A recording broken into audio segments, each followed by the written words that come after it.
Alrighty guys, do you need to break in a new engine? This topic's been beat to death and it still comes up. I'll keep talking about it. I thought about it for the last week here and there. Got a few good ideas I could explain to an average Joe. So here we go. So what I've come up with, despite a lot of OEMs saying you don't need a break-in, and I'm particularly talking about pickups, stuff that you work and you work hard. I would still apply these principles to my average car. You know, like this is the method I used on my Escalade, my TRX, my Shelby. You know, I still broke them in. So this is my thought process, and I have a lot of vehicles that I've broken in, and I've had good results, and one I did not break in, and it was evident. A lot of you guys say, hey, I bought my vehicle brand new and I put it to work and it does just fine, you know, the XYZ. Well, one of two things in my opinion is happening. Your definition of work is might be children's play to other people, or second one, you don't have data to compare it to other vehicles. The vehicle that we did not break in did not break down on us. It just never got good fuel mileage. It always had oil usage a little bit, and it's just how it is. So, a few examples that have come up in the last week is when you go shopping for boots. This is a working man's topic. When you go shopping for boots and you found the right set of boots, guess what? You still gotta break them in. You still gotta break in those boots. Even though they feel good, they feel nice and snug, those boots are still breaking in. Despite you getting your foot fingerprinted, you guys know what I mean. You know, they measure your foot and you get custom tailored boots and all this and that. They still get broken in. You still need to break them in. So you have that process, right? You could relate to that. A lot of people might not be mechanically savvy, but they could relate to a boot being broken in, right? Another example I could use is metal, forging metal. You know, you overheat that thing, you ruin it. You underheat it, you're not quite there. You haven't arrived to your destination. You haven't forged the metal. So not enough heat is bad. Too much heat is bad. There's a certain process it goes through and it needs to go through. And some of you guys are sitting there and screaming, Paul, you're stupid. These things are broken in way before you get your hands on it. On a large scale, yes, but not 100%. And I have proof to prove that. Even the manufacturer's telling you, hey, your engine's broken in, you're good to go. What about the rear ends? What about the transmissions? No matter how awesome or strong of an engine you have, if your transmission can't comprehend, translate, put that power to the ground, you're not going anywhere. So this is an all-around package deal. It's not just the engine, even though we're mainly focused on the engine, but it's not just the engine. Your rear end, your transmission, largely, your bearings, you know, it's a big old process that you need to do. But back to the manufacturers. If you read the fine print, even the manufacturers will put in fine print, you know, let it be 500 miles, let it be 1,000 miles.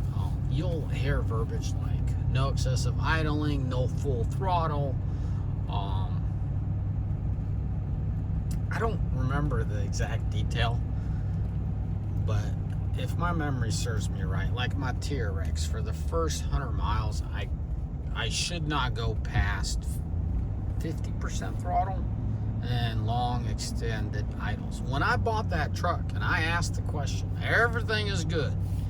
But once you dug down, when I dug down deep in fine print, I found that, you know, 100 miles, do this. 300 miles, do that. 500 miles, do that.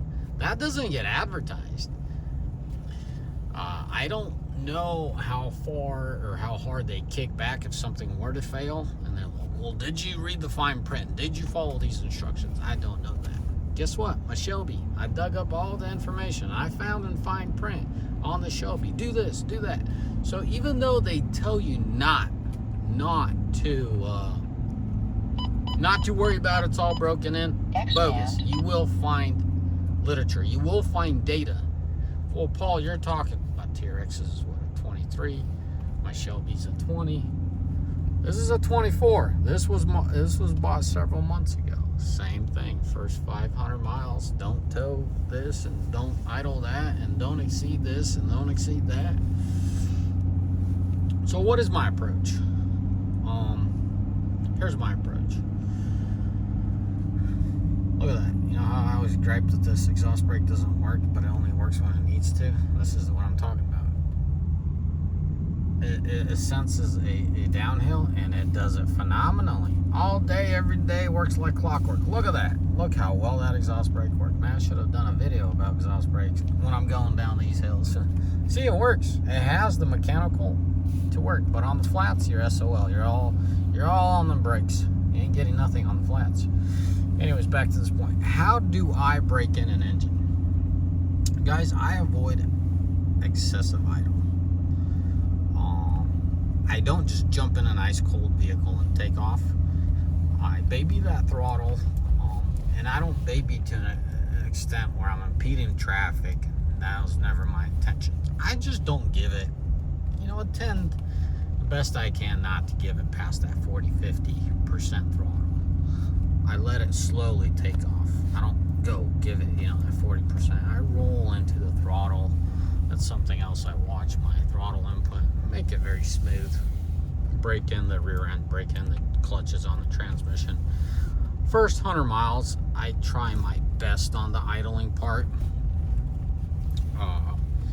If you're breaking in a truck, like working a truck like this, that in certain instances it becomes hard to do not to idle because you're in and out of it all the time. You can't sit there, shut it off, turn it on, shut it off, turn it on.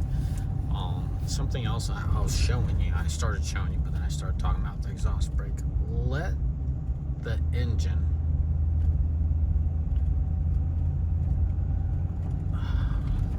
I say use the backside of the piston rings, right?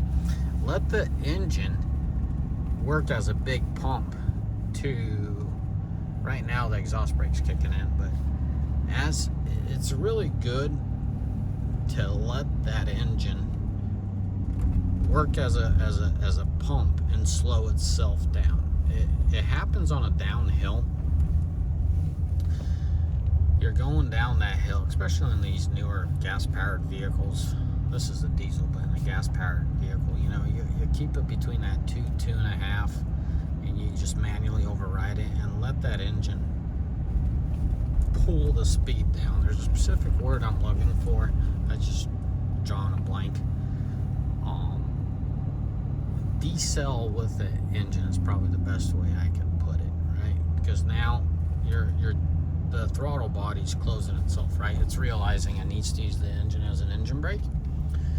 So the gas-powered motor will start choking itself out a little bit, and it'll slow you down. The newer vehicles do it. Every single one I've driven does it. It doesn't do it off the get-go, but once you're going down a steady hill, a descent, just get off the throttle and let the engine do the braking as much as you can in a legal fashion. Don't frickin' jam it in first gear, wrap it out. That's something else. That's a big one to me. A lot of people neglect the back side of the rings. It's just the way I view it, just the way I see it. The way it would look. Because we have off of Oregon, there's a street locally. On top of the hill, you're at 45, but by the bottom, you need to be at 35 speed. Limits change right in the middle of the hill. So what I do is I come off the top at 50, I get off the throttle as long as there's no traffic behind me, and I'll downshift to like whatever gear just to give me that 2500. The engine slowing me down, and I'll downshift, and then we'll get to that 35 in a legal manner. And that's how I do those rings, right? Just leave it in gear and just let the engine pull my speed down. Next thing. Long duration of heavy throttle. For the first 100 miles, I don't like to keep the throttle, past 20%. And that nowadays, that's a lot of power at 20% throttle. It's a lot of power. So, absolutely no towing. For me, it's the first 1,000 miles, but the first 100 miles, just I'm getting on the freeway. Even then, I'm bothered to put it at 30 and keep it there, right? 30% throttle. I'll just baby it 10, 20%, get it up to okay speed, and then back off. So drive as if your car's broken or you got an egg under your throttle. So that's probably one of the biggest things. You want to put a load on the rings, but you don't want to overload the rings. I mean, you can argue till you're blue. It works for me, and I'm sharing my experience. That's what that is. A lot of you guys are going to say, well, you need to put a load on those rings. How else are you going to break them in? That was already done. Your fine-tuning is what you're doing. So the majority of the break-in was done. So what you're trying to do is clean up everything else and break in rest of the system. So by doing the whole engine braking scenario, you're breaking in your rear end, you're breaking in rear end meaning your rear axle, you're breaking in your transmission and all, your engine as well, the backside of the piston rings, like I said. That's why the manufacturers have that fine print. You know, I said this Ford has fine print. First 500 miles, don't go over 50 miles an hour, don't be towing. You know, dealerships don't tell you that. General sense, you ask any Ford, yeah, you're good to go, hook up and go, brother. For example, this truck, I'm surprised because my experience with Ford, they always burn oil. They're just more slobbery engine. There's more blow by. I expect this thing to burn oil, you know, but I don't burn any oil. Hence, I do my oil changes at 5,000 miles. Yes, I'm wasting oil, but that's just where it's going to be at. That's how I feel comfortable. I'm just trying to baby this thing as much as I can. The oil's in really good shape at 5,000 miles, and there's no loss. You know, keep in mind, sometimes this, hold on a second. Sometimes this truck really has to work hard, you know. I might not haul a heavy load, but it'll be an oversized brick container, you know. We don't do containers, but we'll do like frames. Tarp frame is quite the parachute, you know, 10 feet wide, big old flat wall. It's heavy, right? It might not be heavy. It might not be heavy on the weight, but it's hard on the pulling. That boost is up there and that engine's working. So the next thing I consider is I do increase the load with the throttle because I watch the throttle so heavily on the 100 miles and then the 300 miles, you know. My breaking in 300 and 500 kind of gets smeared in that mid-range. So I'll adapt from 100 miles to 300 on the clock, and then from 300 to about probably 700, it's the same thing, you know. 50% throttle, I'm okay with a little bit more idling. Oh, a big one is I make sure the engine cools off well. If the truck was purchased in the summer, I make sure I cool off those fluids well. I allow the heat to get out of the fluid, and then I allow the fluid to get the heat out of the metal. If you watch your engine closely, you build more heat when that engine is new and tight. Engine builders know what I'm talking about. But most of you guys like to hard rod the piss out of the engine, but you guys will agree with me. A loose engine, a higher mileage engine will handle more power than a tight engine. That's just how it goes. Those Lucy 350s with a good old turbo on it just kept going, right? Those Chevy 350s. Sometimes you have this perfect engine that grenades. So a little bit of looseness is a good thing. That's why a lot of guys love those LSs. They get them from the junkyards, they boost them, and they push them hard. So, yeah, metal to metal break-in is super important. No matter how much of a perfect hone you have or perfect fitment of bearings or size of bearings, you always want them to sharpen themselves, you know, like an iron sharpens an iron. There's nothing better. They need to get broken in together. So I better wrap this video up. Let me do a recap. Be very sensitive. The first 100 miles is probably the most of the fine-tuning you'll ever do. Be sensitive to the idle time. Be sensitive to load. And be sensitive to heat. So once again, don't let your trucks idle, cars.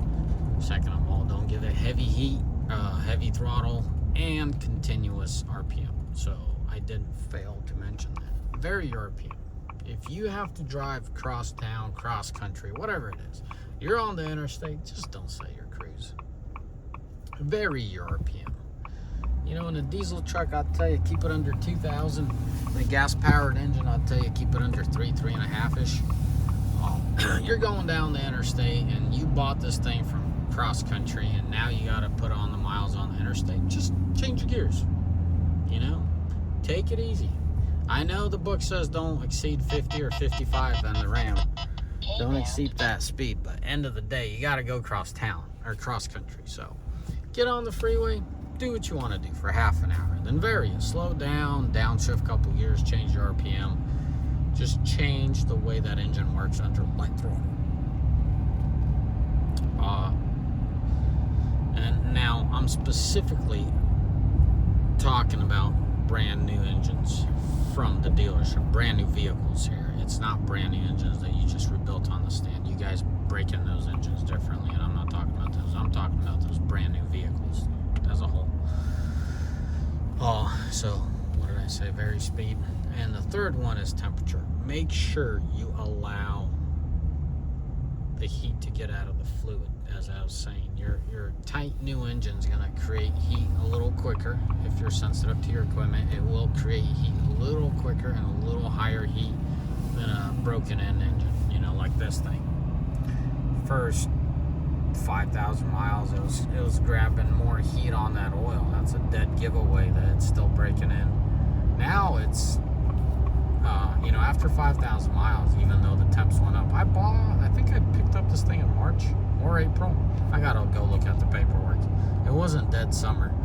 But what stood out to me is when I bought it, you know, a few days later, I was at 1,200 miles, and I hooked up a trailer. I was leaving town, out of town. We have that in Sunset Hill. And I, you know, think I got it up to 208 on the oil temps. And then dead smack of summer, similar load. I barely, a few degrees shy of that. I think it was about 4 degrees shy of my top. And yeah, hopefully that helps to you guys. I mean, it's definitely a dead giveaway to me that there's less heat. That's why the engine oil doesn't heat up as much. So, you know, by dead summer, I think I had about 15,000 miles on this truck, and it was nowhere. That's a big deal, you know. 4 degrees in an oil is a lot, and ambient temperature being in the other direction is a lot. You know, springtime I was creating more heat than summertime, and significantly ambient temperature being high. So the ambient temperature being high, you're already starting at a higher point, but yet you're at the top of the hill, you're cooler, so you can't argue that. Anyways, guys, as always, may the good Lord bless you. May you all mighty fine day, and I got a video coming soon. I might have figured something out. I'm on my 3rd day with my filter being at 0%. We got a chemical in the diesel and the DF, and it's really has impressed me. So I'm gonna give it about a week before I call it, but I'm pretty impressed. I never had 3 days of 0. I mean, they slowly around town. I'm not saying I've used it on the interstate. I get it on the interstate, they stay clean, but around town, putt-putting around town, they definitely plug up. I mean, shoot, today alone, this thing idled for 45 to 15 minutes. Yesterday, man, it was bad. I had to idle this thing a lot yesterday. It was just like, move the load there, move the load here, load there, and it's just given the situation. I'm impressed. Alright guys, I'm gonna let you go. I'll do that video another time. God bless you, bye.